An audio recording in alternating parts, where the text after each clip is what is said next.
Lorsqu'il défie la nature au péril de sa vie, l'homme est parfois capable d'accomplir des exploits inimaginables.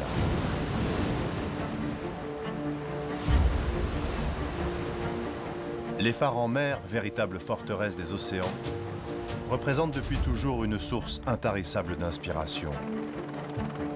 Leur destin, comme celui de leurs gardiens, est tout simplement fascinant.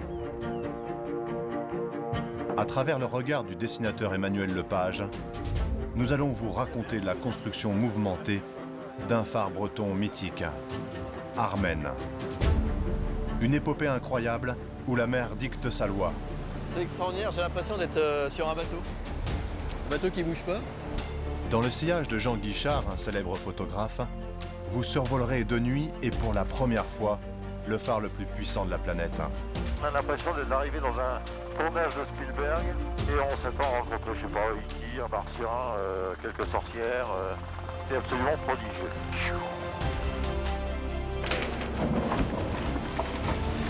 Vite, vite, vite! Après avoir embarqué à bord du navire amiral des phares et balises, vous découvrirez les mystères de la lumière. Ce voyage au pays des phares, nous le ferons en compagnie d'hommes et de femmes qui se mobilisent pour défendre un patrimoine maritime exceptionnel. Là, on est parti pour 10 ans. Il y a urgence, car ces géants de pierre vieillissent. Et face aux assauts de la mer, ils se dégradent. Certains d'entre eux se cherchent aujourd'hui une nouvelle vie.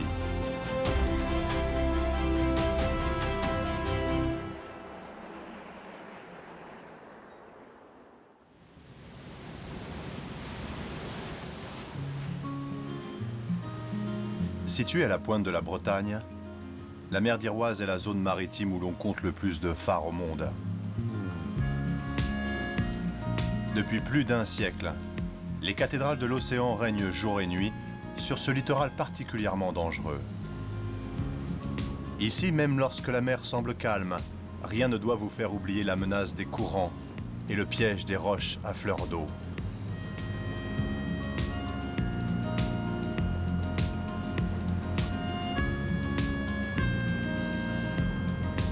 Non loin de la pointe du Raz, dans le port d'Audierne, un homme attend son embarquement sur un grand voilier.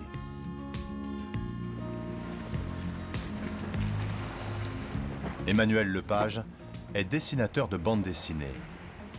Passionné d'expéditions maritimes, il a raconté dans ses derniers albums ses voyages vers les îles Kerguelen ou les glaces de l'Antarctique. Aujourd'hui, Emmanuel se lance dans une nouvelle aventure. Il veut se plonger dans l'univers des phares. Quand j'étais enfant, j'avais cette idée de l'auteur de bande dessinée vissé à sa chaise et qui voyageait, mais dans l'imaginaire. Mais je crois que je me suis rendu compte assez vite que si je voulais nourrir mes histoires et leur donner le sentiment de la véracité, il fallait que moi-même je sois confronté au réel. Et c'est vrai que je n'hésite pas à aller sur le terrain, rencontrer les gens, parce que je crois que c'est ça qui donne de la chair en fait à mes histoires. Même si la mer n'est pas mon élément et que souvent je suis malade à bord d'un bateau, j'y vais quand même parce que je me dis que c'est ce que je vais ressentir à ce moment-là que je vais réussir, j'espère, à faire partager au lecteur. C'est parce que j'y suis allé que je vais réussir à le faire partager au lecteur.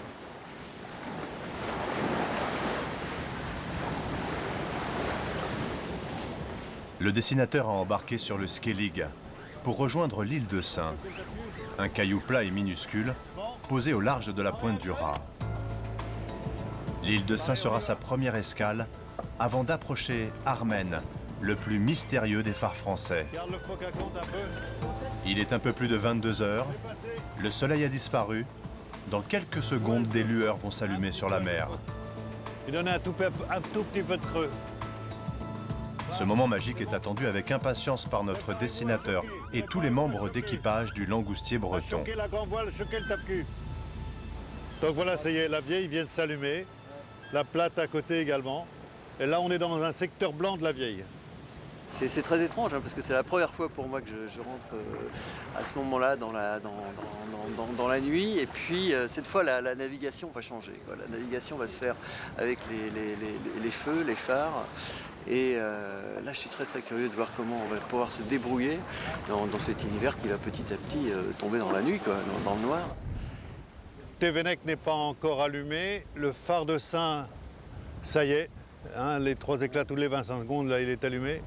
Tac, 1, 2, 3, tac.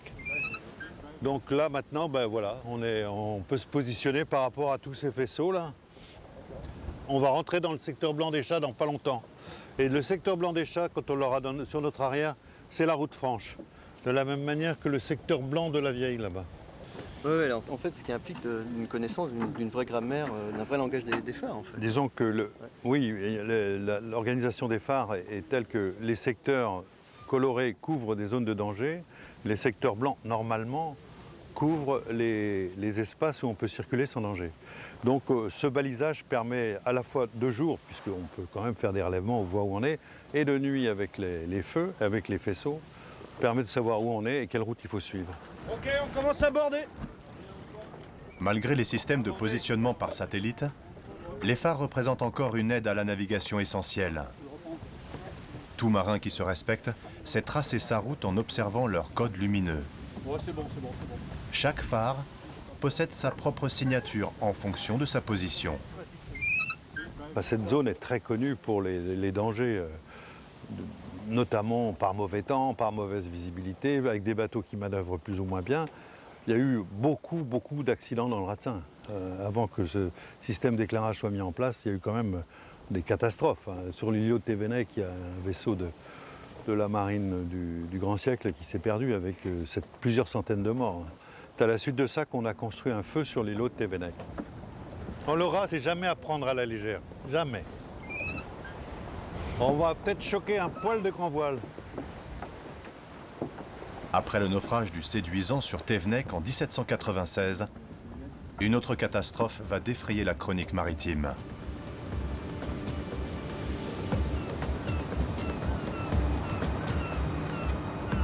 En 1859, après une avarie de gouvernail, la frégate impériale Sané finit par sombrer au large de l'île de Saint. L'équipage est sain et sauf, mais pour les autorités maritimes, c'est le naufrage de trop. Elle décide alors la construction de nouveaux phares le long des côtes bretonnes. Thévenec, les Pierres Noires ou encore Armen sont autant de sentinelles qui vont se dresser au milieu de la mer pour conjurer le mauvais sort. Et là, au milieu de cet océan, là autour de nous, là, il y a quelque part le phare d'Armen. Et ce phare, il est mythique. Voilà, c'est sans doute un des phares les plus connus au monde. Je pense que même des gens qui connaissent très peu le monde des phares connaissent Armen, ne serait-ce que par son isolement. Voilà, ce phare perdu au milieu de l'océan, ce phare blanc et noir, battu par les vagues. Dernier rempart avant l'Amérique. Emmanuel Lepage découvrira bientôt que seule une poignée de Sénans connaît encore l'histoire de cette construction improbable.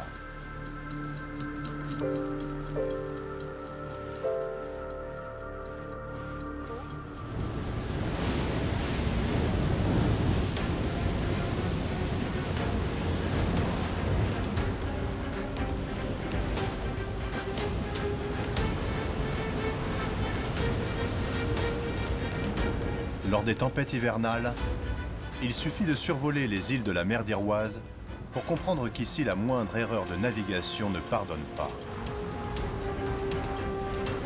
À Ouessant, les phares sont en première ligne pour affronter les coups de boutoir incessants d'un océan déchaîné. C'est un peu comme si la mer voulait engloutir ses phares.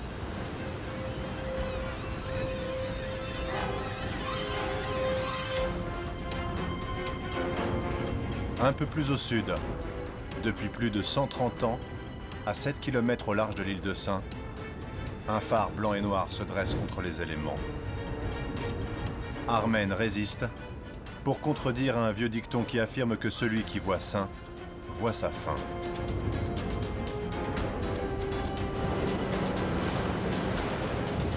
Armen signifie la roche en breton. Ce phare est célèbre grâce au surnom que ses gardiens lui ont donné, l'enfer des enfers. Les marins savent que quel que soit l'état de la mer, son approche est toujours très délicate. Des courants de marée puissants, des tourbillons et de grosses déferlantes. Dans ces conditions extrêmes, comment les hommes ont-ils réussi à bâtir un phare à cet endroit?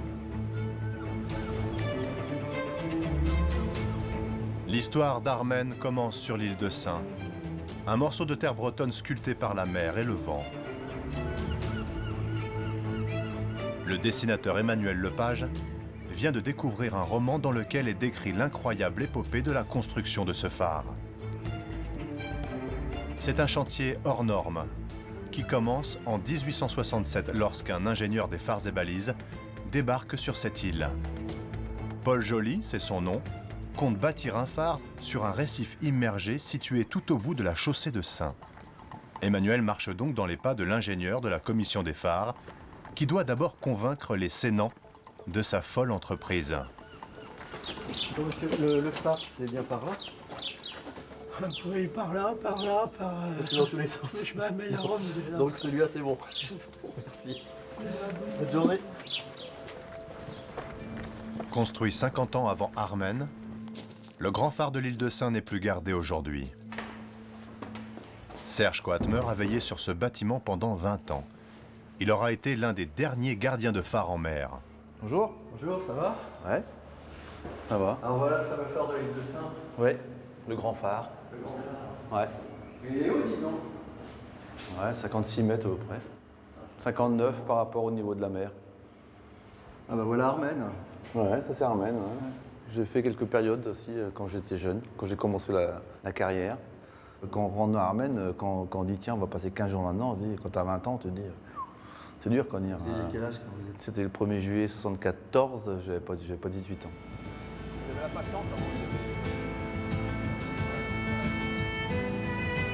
Serge souhaite montrer aux dessinateurs comment les ouvriers et les marins sénans ont abordé la roche en pleine mer. Il y a un paquet qui était venu, il remontait à bord du bateau. Ouais, la roche d'Armen n'affleure que de quelques centimètres. Oui, pas ouais. grande marée. Quoi. Ouais, pas grande marée. Ouais. On n'a pas choisi la plus facile. C'est un peu ce style de roche, là, tu vois. Ouais, Deux roches séparées. Donc le premier travail, c'était consistait à combler le trou qu'il y a entre les deux roches. Ah oui, c'est ça qu'ils ont fait Ouais. en premier. d'accord. Oui, en premier, ils ont comblé les deux trous entre les deux roches. Ils venaient 1 heure avant la basse mer, en gros, quoi. Enfin, et ils attendaient, quoi. Bon, le moment propice, la fenêtre, quoi. Bon. Après, le patron disait, bon, bah, on y va, puis ça y est, et ils bossaient 1 heure, une demi-heure, 3/4 d'heure. Donc tu vas prendre le bout, Ouais. et je te dirai quand sauter. Attends un peu,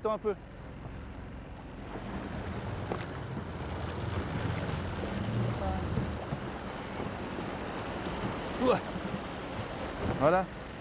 Ça serait à refaire. Je pense que personne n'aurait l'idée de construire un phare à 133, mais bon, ils l'ont fait et il tient. Quoi. Bon, ils avaient beaucoup de patience et ils attendaient. Quoi. Bon, mais ils ont mis 14 ans à construire la base.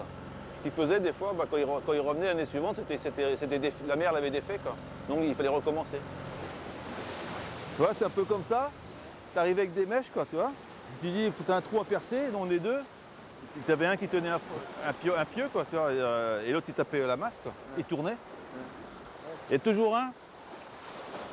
Tu vois, il y avait toujours un pour regarder la mer. Ah ouais, c'était un travail de fou. Hein, dire. On n'imagine même pas comment ils ont fait, tu vois, dire. Et là, il dit, regarde, il fait beau, il fait beau là, tu vois, mais je suppose qu'ils ont dû bosser avec des mers.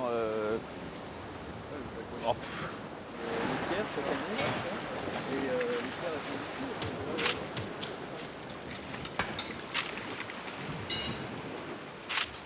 Équipés de simples sabots et d'une ceinture de liège en guise de gilet de sauvetage, les forçats des phares vont d'abord sceller des anneaux dans la roche pour pouvoir s'arrimer.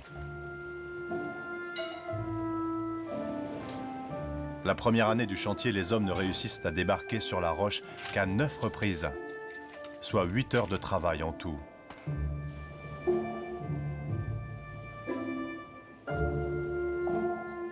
La mer détruit plusieurs fois les soubassements de la tour. L'ingénieur Paul Joly doit sans cesse convaincre ses hommes de repartir à l'assaut du récif. Ces derniers acceptent à condition que les primes de risque soient augmentées. Les documents photographiques de cette époque sont très rares, mais ils montrent bien la complexité d'une telle construction.